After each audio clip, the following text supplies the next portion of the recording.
नमस्कार विद्यार्थी मित्र हो. वाघमारे क्लासरूम या आपल्या यूट्यूब चॅनलवर तुमचं पुन्हा एकदा मनापासून स्वागत आहे. मित्रांनो, या व्हिडिओमध्ये आपण जून आणि जुलै महिन्यातील जो पहिला आठवडा आहे या दरम्यान ज्या घडलेल्या महत्त्वाच्या घडामोडी आहेत यांवरती आधारित चालू घडामोडींचे प्रश्न आपण पाहणार आहोत.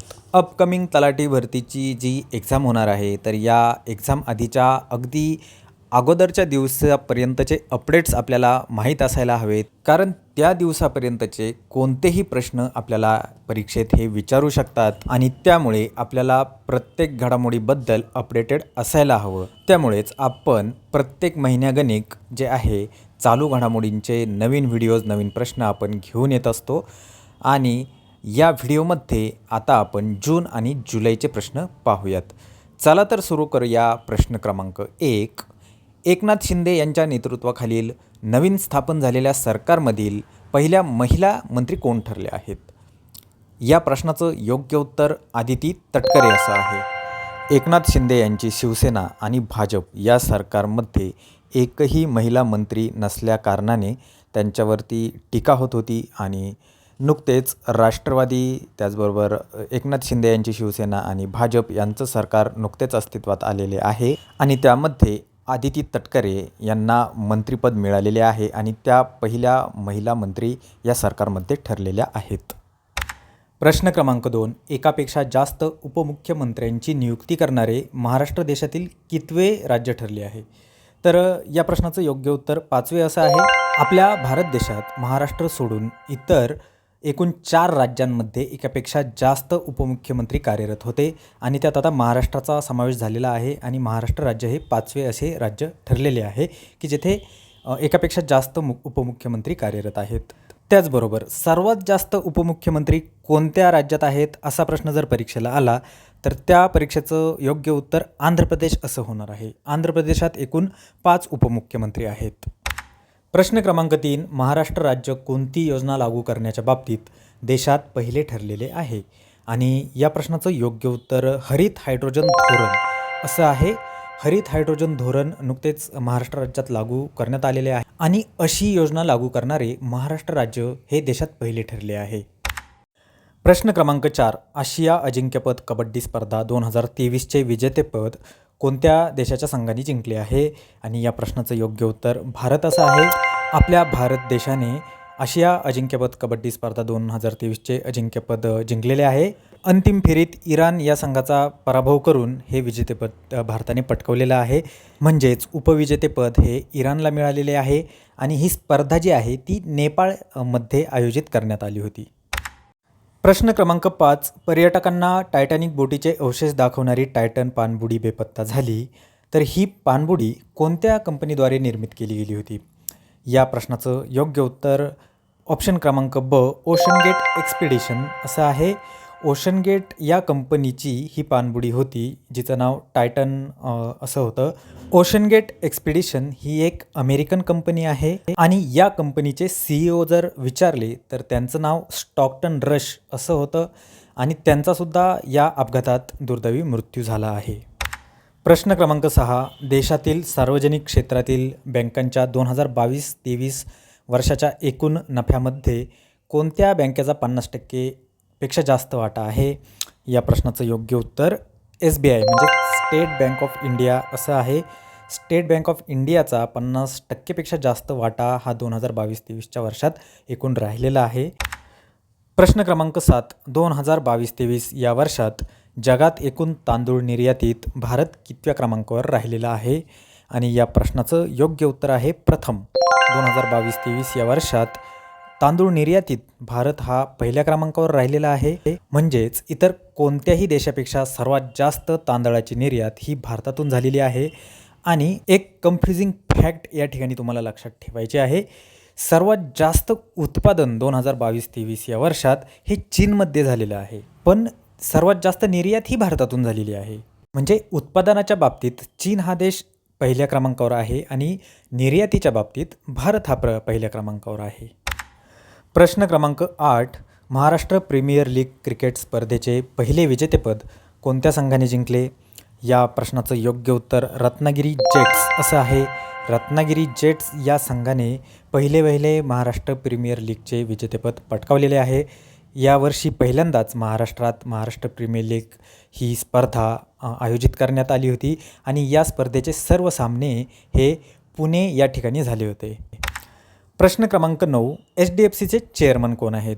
आणि या प्रश्नाचं योग्य उत्तर दीपक पारेख असं आहे. दीपक पारेख हे सध्याचे HDFCचे चेअरमन आहेत. मित्रांनो, अशा प्रकारचे प्रश्नसुद्धा परीक्षेला अनेक वेळा विचारले जातात. चेअरमन, सचिव, अधिकारी, अध्यक्ष वगैरे असे अनेक संस्थांचे अध्यक्ष त्या ठिकाणी विचारले जातात. त्यामुळे हे सुद्धा प्रश्न परीक्षेच्या दृष्टीने खूप महत्त्वाचे आहेत. प्रश्न क्रमांक 10, नुकताच राजर्षी शाहू महाराज 2023चा पुरस्कार कोणाला जाहीर झाला आहे? आणि या प्रश्नाचं योग्य उत्तर डॉक्टर अभय बंग असं आहे. डॉक्टर अभय बंग यांना 2023चा राजर्षी शाहू महाराज पुरस्कार नुकताच प्राप्त झालेला आहे. आणि या ठिकाणी अजून एक गोष्ट लक्षात ठेवायची आहे की डॉक्टर अभय बंग त्यांच्याबरोबर राणी बंग यांनासुद्धा हा पुरस्कार जो आहे प्राप्त झालेला आहे. तो ऑप्शन या ठिकाणी दिलेला नाही आहे, तर ते सुद्धा तुम्ही लक्षात ठेवायचं आहे. प्रश्न क्रमांक 11, देशाच्या गृहमंत्रालयांनी जाहीर केलेल्या सर्वोत्कृष्ट पोलीस ठाण्यांमध्ये महाराष्ट्राच्या कोणत्या पोलीस ठाण्याने देशात प्रथम क्रमांक मिळवला आहे? आणि या प्रश्नाचं योग्य उत्तर शिवाजीनगर कोल्हापूर असं आहे. कोल्हापूरच्या शिवाजीनगर या पोलीस ठाण्याने देशात पहिला क्रमांक हा जो आहे तो मिळवला आहे सर्वोत्कृष्ट पोलीस ठाण्यांमध्ये. आणि नक्कीच ही आपल्या महाराष्ट्र राज्यासाठी अभिमानाची बाब आहे. तर हा सुद्धा प्रश्न जो आहे परीक्षेच्या दृष्टीने खूप महत्त्वाचा ठरू शकतो.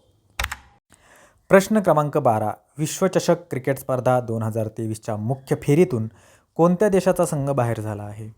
आणि या प्रश्नाचं योग्य उत्तर वेस्ट इंडिज असं आहे. वेस्ट इंडिजचा संघ 2023च्या विश्वचषक क्रिकेट स्पर्धेतून बाहेर झालेला आहे.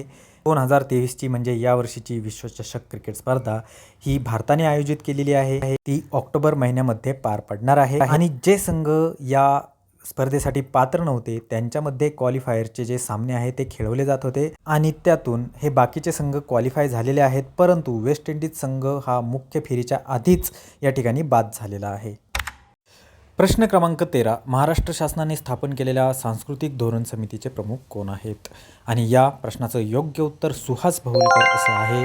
महाराष्ट्र शासनाने स्थापन केलेले जे सांस्कृतिक धोरण समिती आहे तिचे प्रमुख सुहास भौलकर हे आहेत. प्रश्न क्रमांक 14, नुकत्याच आलेल्या सर्वेनुसार भारतात सर्वाधिक क्रेडिट कार्डची संख्या कोणत्या बँकेची आहे? आणि या प्रश्नाचं योग्य उत्तर HDFC असं आहे. HDFC बँकेचे सर्वात जास्त क्रेडिट कार्ड हे विकले गेलेले आहेत आणि सर्वात जास्त संख्या क्रेडिट कार्डची ही HDFC बँकेची आहे. प्रश्न क्रमांक 15, महाराष्ट्र सरकारने नुकताच कोणत्या जिल्ह्यात पशुरोग निदान प्रयोगशाळा सुरू करण्याचा निर्णय घेतला आहे? आणि या प्रश्नाचं योग्य उत्तर लातूर जिल्हा असं आहे. लातूर या जिल्ह्यात महाराष्ट्र सरकारने पशुरोग निदान प्रयोगशाळा ही सुरू करण्याचा निर्णय घेतलेला आहे. प्रश्न क्रमांक 16 आहे, खालीलपैकी कोणती वंदे भारत एक्सप्रेस देशात सर्वोत्तम कामगिरी करणारी एक्सप्रेस ठरली आहे? आणि या प्रश्नाचं योग्य उत्तर ऑप्शन क्रमांक ड, कासागोड ते त्रिवेंद्रम असं आहे. नुकत्याच आलेल्या अहवालानुसार सर्वेनुसार कासागोड ते त्रिवेंद्रम ही वंदे भारत एक्सप्रेस देशात सर्वोत्तम कामगिरी ठरणारी एक्सप्रेस ठरलेली आहे. प्रश्न क्रमांक 17, ग्लोबल पीस इंडेक्स 2023नुसार जगातील सर्वात शांत देश कोणता ठरला आहे? आणि या प्रश्नाचं योग्य उत्तर आईसलँड असं आहे. आईसलँड हा युरोपियन देश जगात शांततेत सर्वात पहिला ठरलेला आहे. आणि सर्वात अशांत देश कोणता आहे या इंडेक्सनुसार? तर या इंडेक्सनुसार सर्वात अशांत देश अफगाणिस्तान हा आहे. आणि या इंडेक्सनुसार भारताचा शांत देशांमध्ये कितवा क्रमांक आहे? तर 126वा क्रमांक हा भारताचा आहे. प्रश्न क्रमांक 18, देशामध्ये सर्वाधिक रोजगार देण्यात कोणती कंपनी आघाडीवर आहे?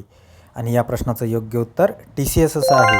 नुकत्याच आलेल्या अहवालानुसार देशात सर्वाधिक रोजगार देण्यात TCS ही अव्वल ठरलेली आहे. प्रश्न क्रमांक 19, मध्य प्रदेश राज्यातील घोषणा करण्यात आलेल्या नवीन व्याघ्र प्रकल्पाला काय नाव देण्यात आलेले आहे? आणि या प्रश्नाचं योग्य उत्तर विरंगना दुर्गावती असं आहे. मध्य प्रदेशात नुकतेच नवीन व्याघ्र प्रकल्पाची जी आहे घोषणा करण्यात आलेली आहे आणि त्याला विरंगना दुर्गावती नाव देण्यात आलेलं आहे. हे जे व्याघ्र प्रकल्प आहे हे मध्य प्रदेशातील 7वे आणि देशातील 54वे हे व्याघ्र प्रकल्प ठरलेले आहे. प्रश्न क्रमांक 20. भारतात चालू वर्षामध्ये देशांतर्गत हवाई वाहतुकीत सर्वाधिक 57.3 वाटा कोणत्या कंपनीचा आहे? आणि या प्रश्नाचं योग्य उत्तर इंडिगो असं आहे. चालू वर्षामध्ये जी देशांतर्गत हवाई वाहतूक आहे, म्हणजे देशातील वाहतूक, तर त्या वाहतुकीमध्ये इंडिगो या कंपनीचा सर्वाधिक वाटा राहिलेला आहे. तो किती आहे? तर 57.3% इतका आहे. प्रश्न क्रमांक 21. CBIच्या विशेष संचालकपदी कोणाची नियुक्ती नुकतीच झालेली आहे?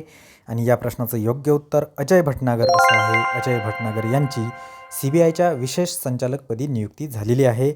ते पूर्वी झारखंड या राज्याचे या केडरचे IAS अधिकारी होते. प्रश्न क्रमांक 22. 29 जून हा दिवस खालीलपैकी कोणता दिन म्हणून साजरा केला जातो? आणि या प्रश्नाचं योग्य उत्तर आहे राष्ट्रीय संख्याशास्त्र दिन. राष्ट्रीय संख्याशास्त्र दिन म्हणून हा 29 जून हा दिवस साजरा केला जातो. P. महालनोबिस यांच्या जन्मदिनामुळे हा दिवस जो आहे तो राष्ट्रीय संख्याशास्त्र दिन म्हणून साजरा केला जातो. प्रश्न क्रमांक 23. 97वे अखिल भारतीय मराठी साहित्य संमेलन 2 ते 4 फेब्रुवारी 2024 कोठे होणार आहे? आणि या प्रश्नाचं योग्य उत्तर अंमळनेर असं आहे. हे 97वे अखिल भारतीय मराठी साहित्य संमेलन अंमळनेर या ठिकाणी होणार आहे. प्रश्न क्रमांक 24. महाराष्ट्र शासनाच्या कोणत्या योजनेअंतर्गत 5 लाख रुपयापर्यंतचे उपचार मोफत मिळणार आहेत? आणि या प्रश्नाचं योग्य उत्तर महात्मा फुले जन आरोग्य योजना असं आहे. महात्मा फुले जन आरोग्य योजना जी आहे या योजनेमार्फत महाराष्ट्र शासनाकडून 5 लाख रुपयापर्यंतचे उपचार मिळणार आहेत. शेवटचा आणि 25वा प्रश्न आहे. भारताच्या रॉ म्हणजेच रिसर्च अँड विंग ॲनालिसिसच्या प्रमुखपदी निवड झालेले रवी सिन्हा हे 1988च्या कोणत्या केडरचे अधिकारी आहेत? तर या प्रश्नाचं योग्य उत्तर छत्तीसगड असं आहे. रवी सिन्हा हे जे आहेत हे छत्तीसगडच्या केडरचे अधिकारी होते. या ठिकाणी रॉचा फुल फॉर्म तुम्ही लक्षात ठेवायचा आहे, रिसर्च अँड विंग ॲनालिसिस. तर मित्रांनो, अशा प्रकारे आपण या ठिकाणी सर्व महत्त्वपूर्ण 25 प्रश्नांची उत्तरे पाहिलेली आहेत. परीक्षेच्या दृष्टीने खूप महत्त्वाचे हे प्रश्न तुम्हाला असणार आहेत. या प्रश्नांमधूनच तुम्हाला प्रश्न विचारले जाणार आहेत. याआधी पण मी तुम्हाला अनेक वेळेला चालू घडामोडींचे प्रश्न किंवा हे व्हिडिओ जो आहे तुमच्यासाठी तयार केलेला आहे, ते सुद्धा व्हिडिओ तुम्ही पहा. त्यातून सुद्धा काही प्रश्न उचलले जातील. तर हे नीट तुम्ही परीक्षेला पाठ करून जा. आणि किती प्रश्नांची उत्तर तुम्हाला आत्ता देता आलेली आहेत हे तुम्ही सांगत नाही आहेत, कमेंट करत नाही आहेत, ती कमेंट मला आत्ता करून सांगा. व्हिडिओ आवडला असेल तर व्हिडिओला लाईकसुद्धा करा, चॅनलला सबस्क्राईब करा, कारण पुन्हा मी असेच अनेक विषयांचे व्हिडिओ मी तुमच्यासाठी घेऊन येणार आहे. भेटूया पुढच्या व्हिडिओमध्ये. खूप खूप धन्यवाद.